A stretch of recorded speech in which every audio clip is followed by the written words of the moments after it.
कांग्रेस ने सोमवार को जम्मू कश्मीर विधानसभा चुनाव के लिए 19 और कैंडिडेट्स के नामों का ऐलान किया है। इस लिस्ट में एक बेहद ही चौंकाने वाला नाम शामिल है और वो नाम है जम्मू कश्मीर के पूर्व सांसद और मंत्री लाल सिंह का। कठुआ रेप के आरोपियों के समर्थन में तिरंगा यात्रा निकालने वाले लाल सिंह को कांग्रेस ने जम्मू के बसोहली सीट से टिकट दिया है, जिसके बाद कांग्रेस की नीतियों को लेकर, कांग्रेस की नीयत को लेकर कई सारे सवाल खड़े हो गए हैं।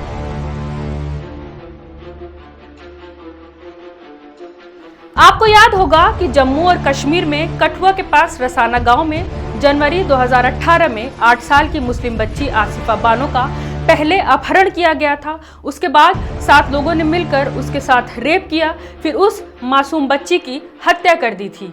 ये घटना ऐसी थी जिसके बाद हर किसी के रोंगटे खड़े हो गए थे। जिसने भी सुना उसकी रूह कांप गई थी। इस घटना पर जम्मू कश्मीर समेत पूरा देश रो पड़ा था। आम आदमी से लेकर बॉलीवुड सुपरस्टार तक हर कोई लड़की को न्याय दिलाने के लिए आगे आया था।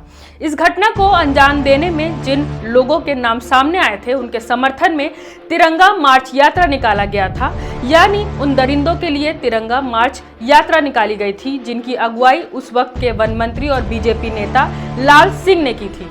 लाल सिंह ने आरोपियों के पक्ष में न सिर्फ तिरंगा यात्रा निकाली थी, बल्कि उन दरिंदों के पक्ष में बयान भी दिया था, जिसके बाद पूरे देश में बवाल हो गया।